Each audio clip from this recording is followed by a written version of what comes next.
Ladies and gentlemen, welcome to the National Timely Action Hour. This is the show where we talk about everything from comic books to comic book movies and everything in between. My name is Aidan, and I hope that you're doing well today. So here we are in our issue-by-issue review of Marvel Superheroes Secret Wars by Jim Shooter. May he rest in peace. He recently passed away at the time of recording this. Jim Shooter not only wrote this series, but he was also the editor-in-chief of Marvel Comics from 1979 until the early 1990s.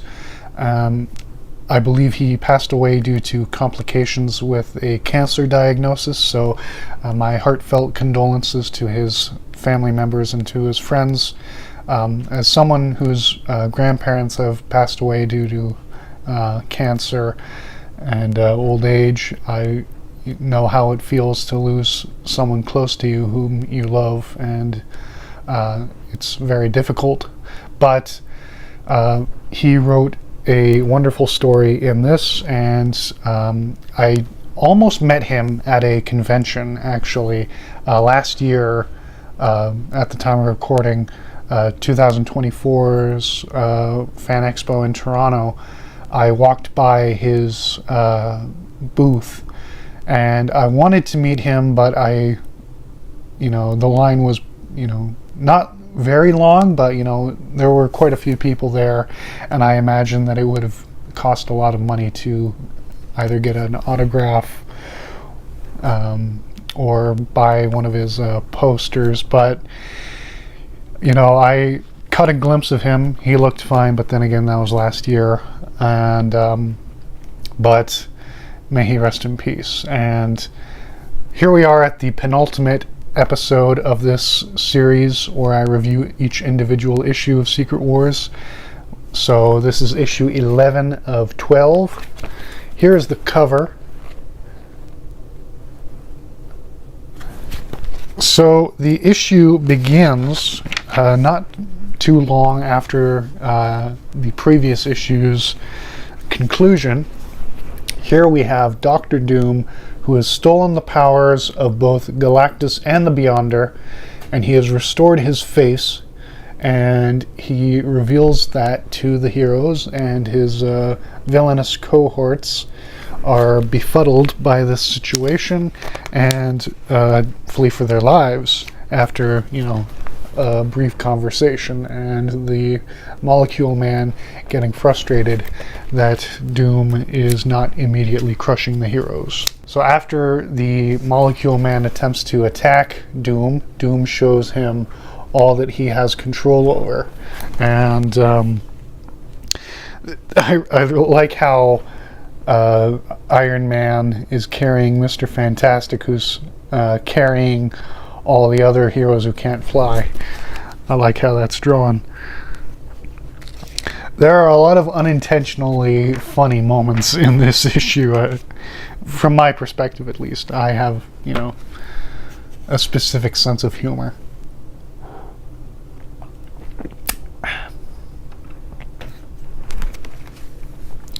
But the heroes go to Doom Base to reconnoiter and, not reconnoiter, just to recoup themselves.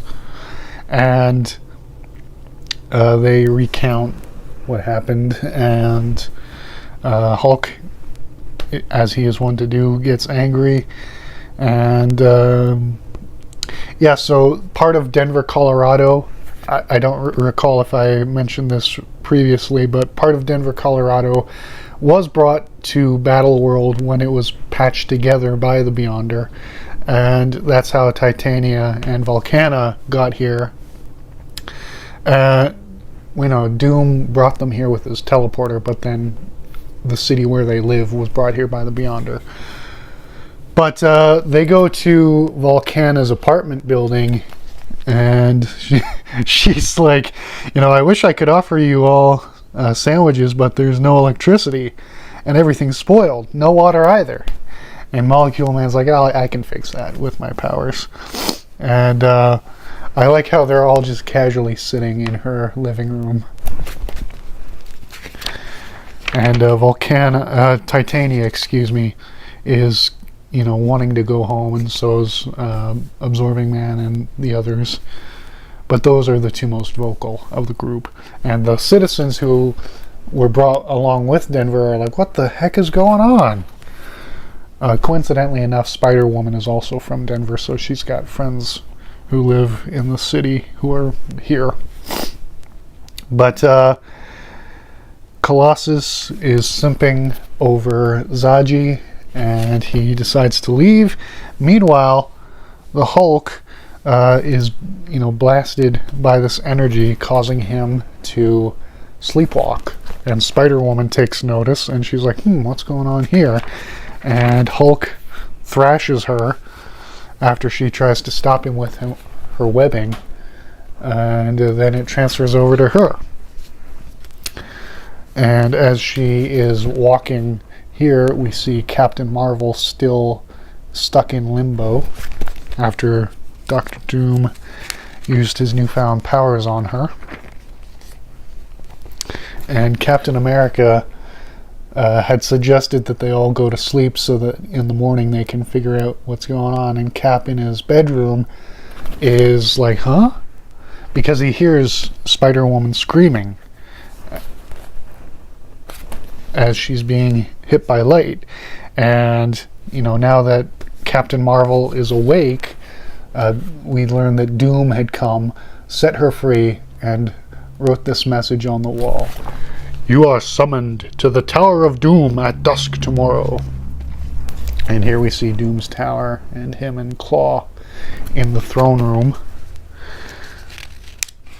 And basically Doom is like, I shall bring them forth tomorrow and explain my dastardly plan.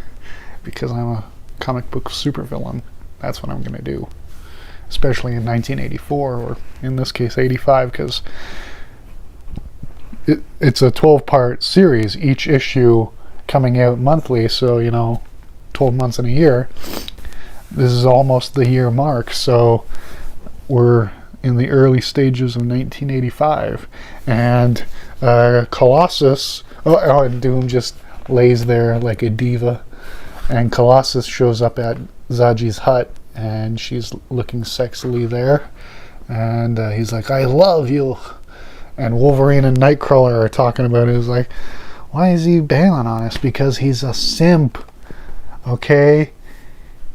She's not actually interested in him. She just healed him. And he's like, head over heels in love with this woman he met once. But, then the other heroes are figuring out, okay, are we gonna go, or like, what's the plan here, Cap? He's like, let's move out. So they arrive at Doom Base, and they're greeted by Claw, and basically Dr. Doom is like, a lot has changed now that I have all these powers of a god. And I'm feeling quite benevolent. So I'm going to, keep the Beyonders' initial pitch of giving you your heart's desire. And I want to make up for some of my, previous sins. I can't undo all the damage that I've done over the last 24 years. Although in comic book time it's, like 5 years because of the stupid sliding time scale. But he resurrects Kang the Conqueror because he killed him. And he's like, listen, I will send you home and give you whatever you want as long as you just leave me alone. And Cap's like, nah, we are not doing any of that. And Spider-Woman and some of the other people are like, I kind of want to go home. And Cap says, all right, people, let's move out. Spider-Woman stays behind because of the previous shenanigans of the light. And Cap goes back in to find her, and he finds Claw singing like a lunatic, and Dr. Doom's like, "Hello there, I am without my shirt." And basically, Cap's like, "Okay, so I see this painting of a woman on the wall. Is that your mom?" And Doom's like, "Yes, it is in fact my mother." And Claw goes off to find Spider-Woman. Then he gets caught in her web. And then the light transfers from Spider-Woman to Claw. And Doom is explaining, so my mother was a gypsy witch, and she is trapped in hell. So my plan is to go to hell, defeat Mephisto, take my mother's soul back, and, go on my merry way from there. This is the last thing I'm going to do with my human desires, because then I'm just going to, reign supreme as a god over the universe. But I will be, a benevolent one. And Cap's like, I don't know. And, yeah, so basically,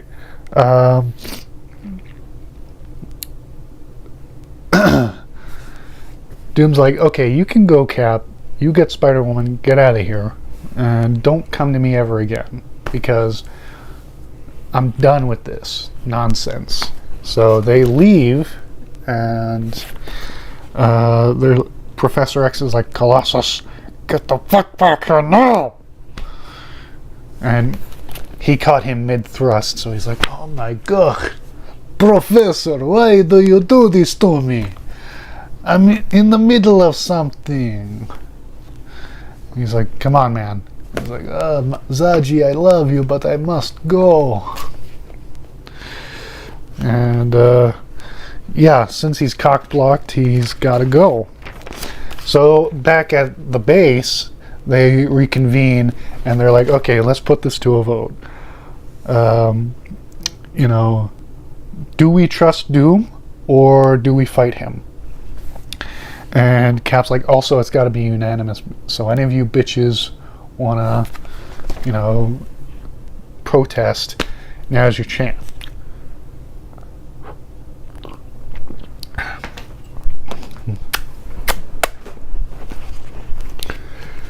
So everyone is in agreement, and they decide to attack Doom. Even Colossus with his bitch-ass, communist-ass, yee-ass haircut.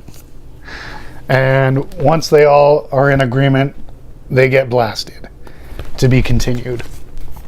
And I really, really liked how this issue came together. And here we get the cover for issue 12. I really liked how this issue came together. And I think that since the story is nearing its conclusion, they do decide to start to tie up all of the loose ends. It does drag a little bit, and that's my main criticism, but the art, as per usual, is fantastic.